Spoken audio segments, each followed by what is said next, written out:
Savitri silks చేనేత వస్త్రాల అద్భుత ప్రపంచం. సంప్రదాయం స్టైల్ ఒకే చోట.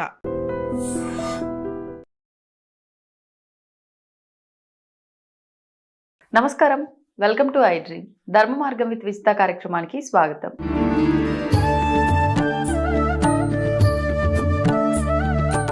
నమస్కారం గురుగారు. శ్రీమాత్రే నమః. శ్రీ గురుభ్యో నమః.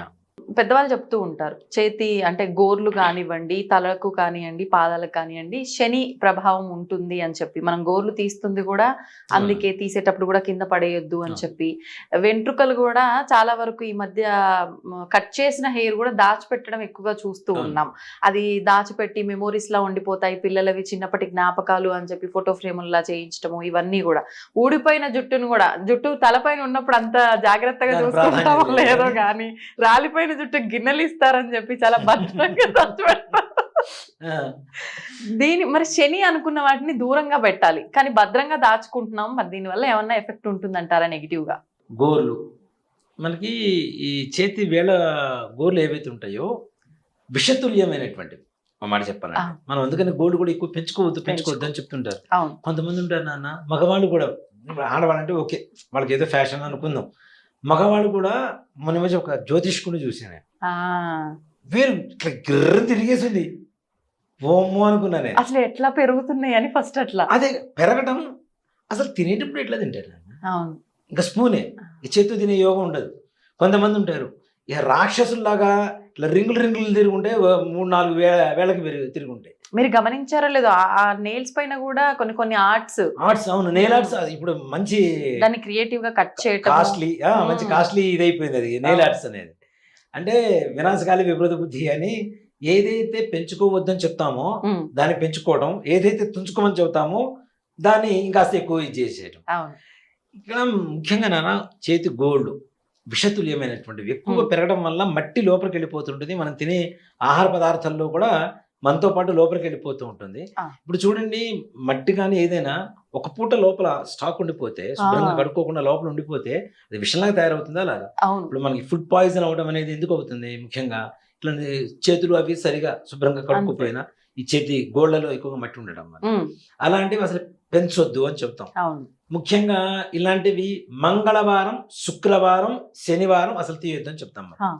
చేతి గోల్డ్ కూడా దీన్ని ఒక సైంటిఫిక్ రీజన్ తో తీసుకుంటే నాన్న, కట్ చేసేటప్పుడు కింద పడకుండా కట్ చేయాలి, రాత్రి పూట కట్ చేయకూడదు, పట్టపగలు మాత్రమే కట్ చేయాలి. దీంట్లో ఒక సైంటిఫిక్ రీజన్ ఉంటుంది. ఏంటంటే చేతి గోళ్లలో విషపూరితమైనటువంటి ఆహారాలు ఇరుక్కుపోయి ఉంటాయి, అవి ఎక్కడ పడితే అక్కడ పడకూడదు. కాబట్టి ఒకే చోట కూర్చొని చేయాలి. లేకపోతే ఏదైనా తినేటువంటి పదార్థాల్లో పట్టడం ద్వారా అవి కూడా ఫుడ్ పాయిజన్ అవ్వడానికి ఛాన్స్ ఉంటుంది. నెంబర్ 1. నెంబర్ 2, నైట్ టైం ఎందుకు చేయొద్దు? పూర్వకాలంలో కరెంట్ లేదు, బల్బులు లేవు, అవునా? దీపారాధన ప్రమిదల్లో ఒత్తులు వేసి పెట్టేవాడు. ఆ సమయంలో కట్ చేస్తే అది ఎక్కడ పడుతుందో తెలియదు. అలా కూడా ఒక ప్రమాదం. దీన్ని మన వాళ్ళు ఏం చేశారంటే, అంటే మన వాళ్ళకి ఏదైనా డైరెక్ట్ చూస్తే వినరు తొందరగా, గోరు తొక్కిన చోట గోరంతా కూడా సిరి ఉండదురా అని చెప్తూ ఉంటారు. ఒక్క మాట గట్టిగా నాటుకుపోతే ఎవడైనా పొరపాటు ఇచ్చేస్తారు, అంతే కదా. అంటే ఇండైరెక్ట్ గా మన మైండ్ లోకి ఇంజెక్ట్ చేస్తున్నారు ఒక సంప్రదాయ పద్ధతిని ఏదైతే ఉందో. అది కూడా ఆరోగ్య సూత్రమే కదా. అంతే, ఏదైనా తినే పదార్థాల్లో పట్టడం అనేటువంటి తప్పు.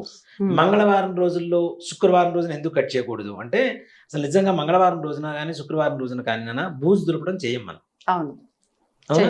ఇంటికి పట్టిన బూజు. అలాగే ఏదైనా మన వస్తువులు ఏదైనా క్లీన్ చేసుకోవాలన్నా, పాత వస్తువులు ఏదైనా క్లీన్ చేయాలన్నా కూడా చెయ్యం మనం. దేవుడి గది కూడా మనం మంగళవారం, శుక్రవారం తీయం.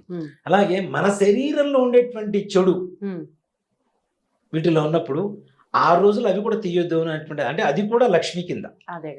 అలక్ష్మి యోగం అంటాం వాటిని తీసేయటం కూడా. మంగళవారం, శుక్రవారం బయటికి ఏది పారేయొద్దు అని చెప్తాం.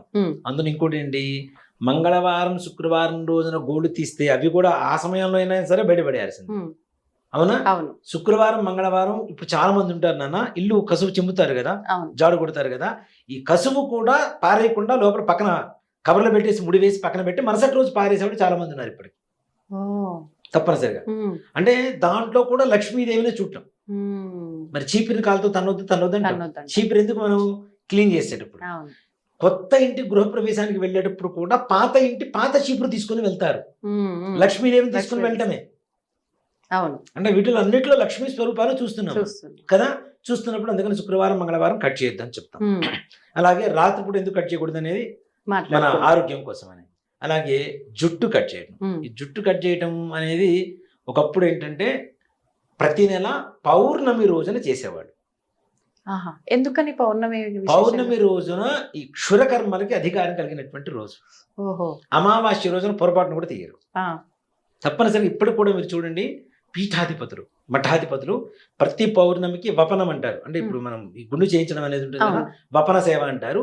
వపనం క్షురకర్మ అంటాం దాన్ని. ఈ వపనం చేయించడం ప్రతి పౌర్ణమికి చేస్తారు వాళ్ళు.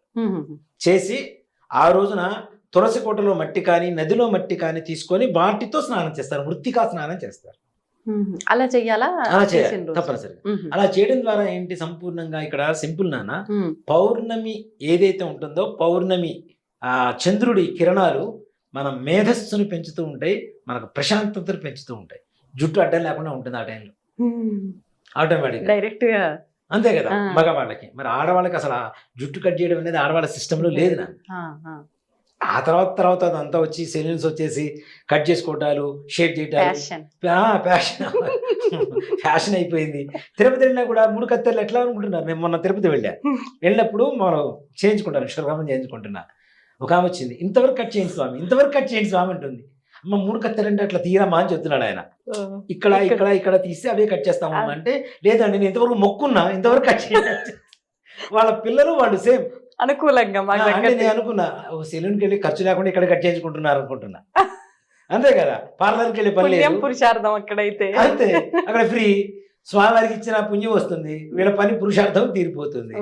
అంటే ఇట్లా తయారయ్యారు. పూర్వకాలం ఆడవాళ్ళు కేశ వపనం అనేటువంటిది ఎక్కడా లేదు నాన్న. ఆ తర్వాత ఇక కాలమాన పరిస్థితులను బట్టి ఇప్పుడు మనం వద్దన్నామంటే మనం శత్రువులు అయిపోతాం. అంటే పుట్టు వెంట్రుకలు తప్ప ఆడవాళ్ళకి ఇంకా అసలు లేదు. అస్సలు లేదు. పుట్టెంట్రుకలు కూడా ఎందుకు తీస్తాం, పుట్టిన వెంటనే వెంట్రుకలు వస్తాయి కదా, వచ్చినప్పుడు తల్లి గర్భంలో మైలతో సహా బయటకు వస్తాం. నెంబర్ 1. నెంబర్ 2 ఇంకోటి ఏంటంటే సైంటిఫిక్ రీజన్ అది. దేనికి అంటే పిల్లలకి 6వ నెల 6వ రోజు అన్నప్రాసన చేస్తాం. అవునా? అంటే వాళ్ళకి ఆ రోజు నుంచి చూడండి, మరి సైన్స్ మన శాస్త్రం అనేది ఎంత గొప్పగా ఉంటుందో చెప్తా. సైన్స్ కి 6వ నెల 6వ రోజు వచ్చేంత వరకు వాళ్ళకి జీర్ణక్రియ పనిచేయదని మన వాళ్ళకి ఎలా తెలుస్తుంది నాన్న? మరి పూర్వకాలంలో ఎంత గొప్ప సైన్స్ నిజంగానే. అవునా? ఆ రోజు నుంచి డైజెషన్ సిస్టమ్ స్టార్ట్ అవుతుంది కాబట్టి ఆ రోజు నుంచి అన్నప్రాసన చేస్తాం. అన్నప్రాసన చేసిన తర్వాత 3 నెలలకి పుట్టెంట్రుకలు తీస్తాం, 9వ నెలలో తీస్తాం. అంత మరి పుట్టెంట్రుకలు ముందు తీయొచ్చు కదా, 5వ నెలలోనో 3వ నెలలోనో తీయొచ్చు కదా. అంటే అన్నం తిన్న తర్వాత స్కల్ ఏదైతే ఉంటుందో థిక్నెస్ పెరుగుతుంది. చాకు పెట్టినప్పుడు తట్టుకునే శక్తి వస్తుంది అన్నం తినడం ద్వారా. 3 నెలలు బలం పెరిగింది, అప్పుడు చక్కగా గుండు గీయడానికి అవకాశం ఉంటుంది. తీయటం ద్వారా వీళ్ళు తినేటువంటి ఫుడ్ ఇప్పుడు కూడా మనం సైన్స్ కూడా చెప్తుంది, తినే ఫుడ్ అతి ఎక్కువగా ఏం తీసుకుంటుంది శరీర భాగాలు అంటే హెయిర్ ఎక్కువగా తీసుకుంటుంది. హెయిర్ గ్రోత్ కి ఎక్కువ తీసుకుంటుంది. అందులో పిల్లలు కదా, చిన్న పిల్లలు ఇంకా ఎక్కువ ఉంటుంది హెయిర్ గ్రోత్. ఆ గ్రోత్ కి మనం పిల్లలు తింటున్న ఫుడ్ మొత్తం ఆ హెయిర్ గ్రోత్ కి వెళ్ళిపోతే వాళ్ళకి బలం ఎక్కడ ఉంటుంది. అందుకని పుట్టెంట్రుకలు తీయమని చెప్తాం. ఎంత రీజన్ ఉంది, ఎంత గొప్ప సైన్స్ ఉంది. పిల్లలు ఎదుగుదల నిదానంగా పెరుగుతూ ఉంటాయి. గట్టిగా 3-4 ఏళ్ళు నిజంగా చిన్నప్పుడు తిన్న ఫుడ్ ఏదైతే ఉంటుందో అది పెద్ద అయిన తర్వాత గ్యారంటీ శరీర దారుఢ్యాన్ని చాలా ఎక్కువగా తప్పనిసరిగా. ఇంటికి ఫౌండేషన్ ఎలానో పిల్లలకి చిన్నప్పుడు తిన్న ఫుడ్ అలా నిజంగానే అది ఎంత స్ట్రాంగ్ ఉంటుందో వీళ్ళు పెద్ద అయిన తర్వాత అంతే స్ట్రాంగ్ ఉంటారు కదా. కాబట్టి దానికోసం చెప్పి అన్నప్రాసన పుట్టింటికలు కూడా ఆ సమయంలో తీయమని చెబుతాం. తీసిన తర్వాత వాటిల్ని దాచిపెట్టుకోవడం. వాటిని దాచిపెట్టుకోవడం ఎలా ఉంటుందంటే ఇక మరి మన వంటి మీద మట్టి తీసి ఏదో పునాదుల్లో దాచిపెట్టుకున్నట్టు ఉంటుంది. నిజం, ఇట్లా అంటే మట్టి వస్తామో ఇది వరకు వస్తుంది పునాదుల్లోకి అనుకొని దరిద్రం ఉంటుంది చూసారా, అంత దరిద్రమైనటువంటి పద్ధతి ఆ వెంట్రుకలు దాచిపెట్టుకోవడం. నిజంగానే ఇప్పుడు ఏదైనా దేవతలు ముక్కుంటారు, తిరుపతితో యాదగిరి గుట్టో లేదంటే ఏదో ఎక్కడో చోట ముక్కుంటారు, అక్కడికి వెళ్ళేటువంటి పరిస్థితి కనబడదు వీళ్ళకి. అప్పుడు ఏం చేస్తారంటే ఇంట్లోనే ఒక వైట్ క్లాత్ తీసుకొని పసుపు నీళ్ళలో ముంచి ఆరవేసి దాన్ని చక్కగా బొట్టు పెట్టి ఈ పిల్లవాడి పుట్టెంట్రుకలు మొత్తం తీసి దాంట్లో మూట కట్టి దానికి అపరాధ రుసుము కింద 101 రూపాయలు 111 రూపాయలు అట్లా డబ్బులు కట్టేసి మూట కట్టి పైన పెడతారు, పక్కన పెట్టేసి తిరుపతి వెళ్ళినప్పుడు హుండీలో వేసేవాళ్ళు. అక్కడ అది కూడా పూర్తిగా మళ్ళీ, అంతేగాని సగం జుట్టు కాదు కొద్ది జుట్టు కాదు, మొత్తం పూర్తిగా స్వామివారికి ఇస్తామన్నది ఆయనకి ఇవ్వాల్సిందే కదా తప్పనిసరిగా. కాబట్టి అలా చేసేవాళ్ళు. ఇప్పుడు మీరు చెబుతున్నట్టుగా పుట్టినప్పుడు వెంట్రుకలు కదా తీసి పక్కన పెట్టుకుందాం, దాచిపెట్టుకుందాం అంటే నిజంగా అంటే ఆ పిల్లవాడు పుట్టినప్పుడు ఉండేటువంటి పరిస్థితి ఏదైతే ఉందో వాటితో పాటు వచ్చిన మైన జీవితాంతకాలం మనం మోస్తున్నట్టే లెక్క. అంతేకాకుండా ఇక్కడ ఇంకోటి కూడా గమనించండి, ఏదైనా ప్రయోగాలు చేయాలి అంటే ఒక మనిషి మీద ఇందా మనం చెప్పుకున్నట్టుగా పిల్లవాడికి బొడ్డు కోసం అది కావచ్చు, హెయిర్ కావచ్చు, అలాగే గోల్డ్ కావచ్చు, వేసుకున్న వస్త్రాలు కావచ్చు, వీటి మీద ఎక్కువగా చేస్తూ ఉంటారు. ఇప్పుడు పుట్టినప్పుడు తల్లి గర్భంలో వచ్చిన వెంట్రుకలు ఏవైతే పొరపాటున వరకు దొరికింది అనుకోండి, తల్లికి గండమే పిల్లవాడికి గండమే, ఆ శిశువుకి చెడ్డవాడికి వరకు దొరికిందంటే వీటి మీద కక్ష ఉన్న వాళ్ళు చాలా మంది ఉంటారు. ఇప్పుడు ఎలా ఉంటుందంటే నాన్న పక్కవాడు కొడుకు పుట్టినా వీడికి పుట్టడం అంటే అవును వీడికి పుట్టలేదండి. అవును నాకు 2 కూతుర్లే, అరే కూతురు పుట్టడం అదృష్టం రా అని చెప్తాను నేను. చాలా మంది అబద్ధమాడితే అమ్మాయిలు పుడతారంటారు. అదృష్టం ఉంటేనే అమ్మాయిలు పుడతారు, లేకపోతే పుట్టరు. అబద్ధమాడితే అమ్మాయిలు పుడతారు. అబద్ధమాడితే అమ్మాయిలు పుడతారు అనుకుంటే నేను లేచినప్పటి నుంచి 100 అబద్ధాలు ఆడేవాడిని గ్యారంటీ. నాకు అమ్మాయిలే కావాలి, లేదంటే అమ్మాయిలు పుడితే బాగుంటుంది. అదేంటో మరి కావాలన్న వాళ్ళకి పుట్టరు. అదే కదా వచ్చిన దౌర్భాగ్యం. నాకు 2 అబ్బాయిలే. సో ఇక్కడ ఇలాంటివి జరగడానికి కూడా అవకాశం ఉంటాయి కాబట్టి అలాంటి అవకాశాన్ని చేతుల మనం వేరే వాళ్ళ చేతుల్లో మన జీవితాలు పెడుతున్నాం. కాబట్టి దయచేసి పుట్టినప్పుడు వచ్చినటువంటి మైలతో వచ్చినటువంటి వెంట్రుకలు ఏవైతే ఉంటాయో అవి తప్పనిసరిగా భగవంతుడికి అర్పణ చేయవలసిందే. లేదు భగవంతుడి మీద మీకు నమ్మకం లేదు కనీసం గుండెైనా చేయించాలి. అమెరికన్స్ ఇప్పుడు చాలా మంది నాన్న ఇండియాకి వచ్చి చిన్నపిల్లల్ని తీసుకొచ్చి పుట్టింటికలు తెంచుకొని వెళ్తున్నారు తిరుపతిలో. మనం చూసిన సమయంలో కూడా అమెరికన్స్ అంటే వాళ్ళు కూడా ఈ సైన్స్ ఏంటి అనేది కనుక్కున్నారు, దీంట్లో సంప్రదాయంలో ఉన్న సైన్స్ ఏంటి అనేది కనుక్కున్నారు కాబట్టి వాళ్ళు ఎక్కువగా నమ్ముతున్నారు. వాళ్ళు నమ్ముతున్నారు, మన వాళ్ళు మాత్రం నమ్మటం. వాళ్ళు అదే అంటారు, ఇంత గొప్ప సైన్స్ మీ ధర్మంలో ఉంది, మీ సంప్రదాయంలో ఉంది, మీ శాస్త్రంలో ఉంది, దీన్ని ఎందుకు మీరెందుకు పాటించట్లేదు? మేము పాటిస్తాం, మీరు పాటించకపోయారు మేమైనా పాటిస్తామని చెప్పి వాళ్ళు మన దాంట్లోకి రావడం మొదలు పెడుతున్నారు. కాబట్టి దయచేసి ఎప్పుడు కూడా జుట్టును దాచిపెట్టుకోవడం. అలాగే నిజంగా చెప్తానన్నా, మా అయితే ఊడిపోయిన జుట్టు మా అయితే గిన్నె వస్తుంది అంతే. అంత మించి దరిద్రం, గోచికంటే గొప్ప దరిద్రం మరీ ఘోరంగా. పొద్దున్న లేస్తే చిక్కెంటుకలు వాళ్ళ బాధ ఒకటి, వాడు సుఖరాలు దారి చేసుకుంటారు వాడి బాధ, వీళ్ళేమో అది దాచిపెట్టి ఇప్పుడు ఇంకా నైనా మా చిన్నప్పుడు బాగా గుర్తుండేది మాకు. మా పెద్దమ్మ గారు ఉండేవాళ్ళు తీసి చూరు అంటారు, ఇంటికి ఉండేటువంటి చూరు అంటారు. చూరు ఏం చేసేవాడు అంటే పూర్వకాలంలో పెంకుటిల్లు కదా, బొంగులతో పైన మొత్తం ఇది ఉండేది. ఆ బొంగులకి చిన్న చిన్న హోల్స్ ఉంటాయి కదా, దాంట్లో దాచిపెట్టేది ప్రతి చోట భద్రంగా బీరువాలో డబ్బులు పెట్టినట్టు. అవి మొత్తం 1 నెల 2 నెలలు కాగానే మొత్తం తీసి దాచిపెట్టేది. ఇంటి ముందు వస్తుంటారుగా జుట్టు గిన్నెలు ఇస్తాము, అవి ఇస్తామని అట్లానే గిన్నెలు తీసుకునేది. ఆ గిన్నె తీసుకొని ఊరు మొత్తం చూపించేది. మళ్ళీ ఇదిగో నా జుట్టుకు వచ్చిన గిన్నె. ఇది చెబుతున్నా కదా, ఎట్లా ఉంటుందంటే పొయ్యేదంతా పోతూనే ఉంటుంది, కొద్ది దాంట్లో పట్టుకుంటారు మళ్ళీ. అవునా? పావులు పోయే కంతలో పావులు పోతూనే ఉంటాయి, ఎలుగులు పోయే కంతలో మాత్రం గట్టిగా పట్టుకుంటారు. గట్టిగా పోయేటప్పుడు ఎట్లా పోతూనే ఉన్నాయి. దానికి తోడు ఈ దౌర్భాగ్యానికి మన జుట్టుకు గుర్తుగా మరలా మన ఇంట్లో అక్కడ తెచ్చుకున్నది కూడా మన ఐరనే, స్టీల్ అంటే ఇనువే కదా, మన శరీరే తెచ్చుకుంటున్నాం కదా. ఇస్తుంది నీలాలు. లీలం అంటే ఎవరు? శనీశ్వరుడే కదా. మరి నీలాంజన మరి ఇచ్చేది శనే, తెచ్చుకునేది శనే. మన ఇంట్లో శనిపోమంటే ఎందుకు పోతాడు? కాబట్టి దయచేసి అలాంటి పనులు కూడా చేయొద్దని చెప్తా. ఇప్పుడు విశేషంగా ఈ రాలిపోయిన వెంట్రుకలని నార్మల్ గా డస్ట్బిన్ లో వేసి అలా పడేయొచ్చా, లేదంటే దాన్ని ఇంకేదైనా ప్రాసెస్ చేయాలంటారా? మాట చెప్పాలంటే నాన్న, డస్ట్బిన్స్ ఇప్పుడు ఒకప్పుడు అంటే అవకాశం లేదు, కవర్లు వస్తున్నాయి చక్కగా. ఈ కవర్లలో కట్టేసి ఎక్కడైనా బయట పడేసింది.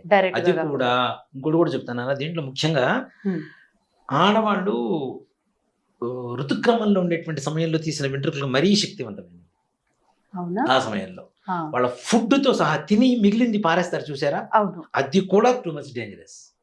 అంటే వీళ్ళకి ఏదైనా ఎఫెక్ట్ అవ్వడానికి అతి త్వరగా ఏదైనా దుష్టగ్రహాలు వీళ్ళని ఆవహించడానికి అవకాశం ఉంటుంది. ఆ ఫుడ్ ఎవరైతే పారేస్తారో వాళ్ళు, ఎవరు వెంట్రుకలు అయితే బయట. అందుకని మన వాళ్ళు పూర్వీకులు ఊరినే చెప్పలేదు నాన్న, ఆ 4 రోజులు బయట తిరగొద్దు బయటకు వెళ్ళొద్దని ఎందుకు చెప్తారు? ఇవన్నీ ఈ రీజన్స్ అన్ని ఉండబట్టే ఎక్కువగా ఈ చెడు ప్రభావం ఏదైతే ఉంటుందో అతి త్వరగా వాళ్ళ మీద ప్రభావం చూపించడానికి అవకాశం ఉంటుంది. కాబట్టి జుట్టు కూడా ఎక్కడ పెడితే అక్కడ వేయడం అనేది కరెక్ట్ కాదు. చక్కగా డస్ట్బిన్ కవర్ ఉంటుంది కాబట్టి ఆ కవర్లో జుట్టేసి బయటపడేటువంటిది మాత్రం మంచి పని. మొత్తానికి చాలా మంది తిట్టుకుంటారేమో కానీ తిట్టుకున్నారు. చాలా మంచి విషయాలు. అవును. పాటించే వాళ్ళ ఇష్టం ఇంకా అది. అంతే. ధన్యవాదాలు. శ్రీమాత్రే నమః, శ్రీ గురుభ్యో నమః. దీన్ని తవ్వండి, తవ్వుతూనే శివలింగం.